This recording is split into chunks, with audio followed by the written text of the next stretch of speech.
Hola chicas, aquí trayéndoles un tema bastante básico. Vamos a ver rápidamente en unos minutos qué es el turismo. Como ustedes bien saben, bueno, el turismo es el traslado de personas de su lugar habitual como mínimo 24 horas y como máximo 365 días.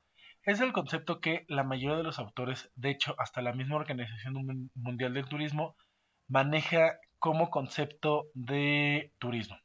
Ahora, rápidamente vamos a ver la historia del turismo.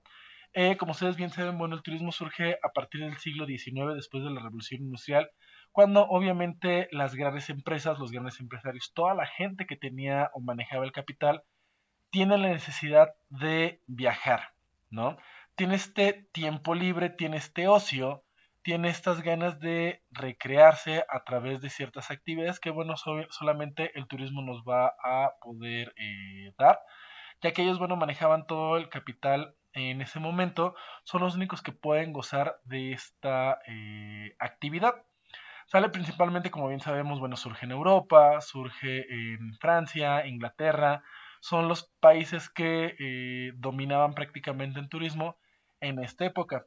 Después, obviamente, llega hacia Estados Unidos, las grandes empresas norteamericanas empiezan a tener ganancias y obviamente empiezan a ver que pueden gastar el dinero en algo más que simplemente negocios, como es su propia recreación, como es su propio esparcimiento.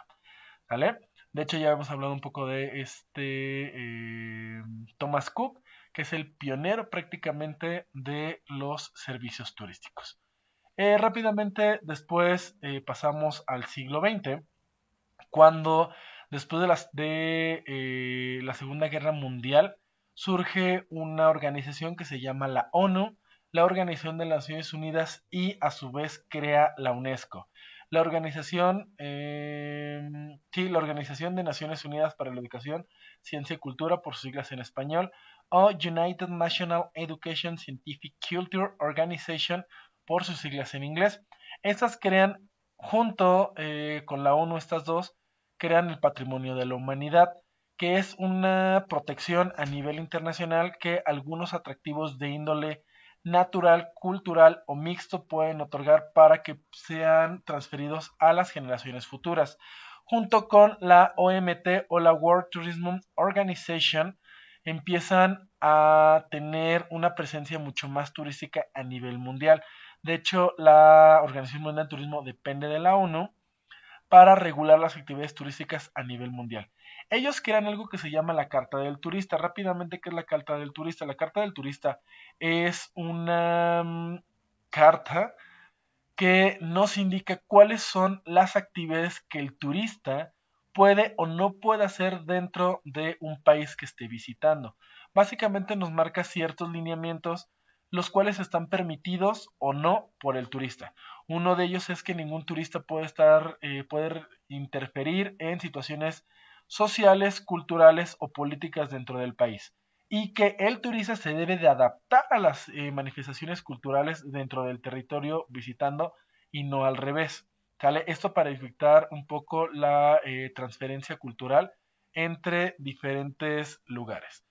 Cuando el turismo llega a México, más o menos empieza a tener su auge en la década de los 60, 40, 60, perdón, con el primer gran atractivo turístico mexicano, que es Acapulco.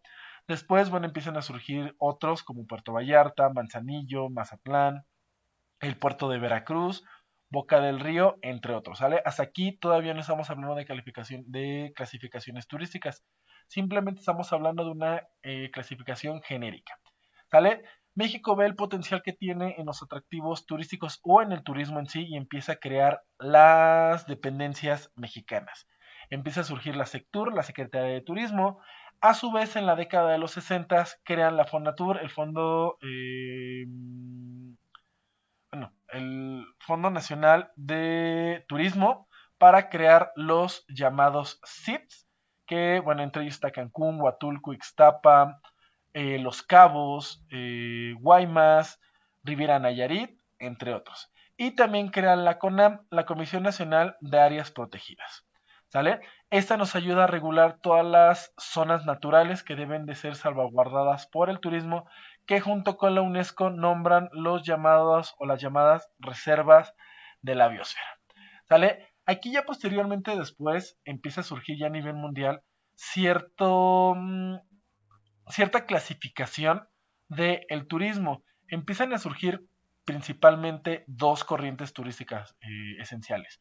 La primera, el turismo en masas, que es el turismo convencional, un turismo que incluye un alto impacto turístico, derrama económica aceptable, se consumen servicios turísticos esenciales y principalmente está destinados a destinos de sol y playa. México obviamente tiene muchos, casi el 70% del turismo que se desarrolla en México surge de este tipo de turismo que es el de sol y playa. Y surge otro, la contraparte del turismo en masas, que es un turismo segmentado. ¿A qué se refiere? Que se va a dirigir hacia un nicho de mercado en particular, o hacia un segmento en particular. ¿Sale? De estos surgen, entre muchos otros, no son los únicos, hay mucho más, el turismo cultural, turismo natural, turismo de negocios, turismo cinegético, que es el turismo de casa, o turismo alternativo. ¿Sale? Ya teniendo una clasificación mucho más convincente o mucho más estructurada del turismo, surgen ya los principales servicios turísticos básicos. ¿En qué constan esos servicios? El primero de ellos es el alojamiento, los alimentos y las bebidas en cuestión de la restaurantería, los transportes, los tours y el entretenimiento. ¿Sale? Que son los servicios básicos que todo destino turístico debe tener, sin importar la clasificación del lugar, debe de contar con esos servicios esenciales para que se desarrolle una actividad turística.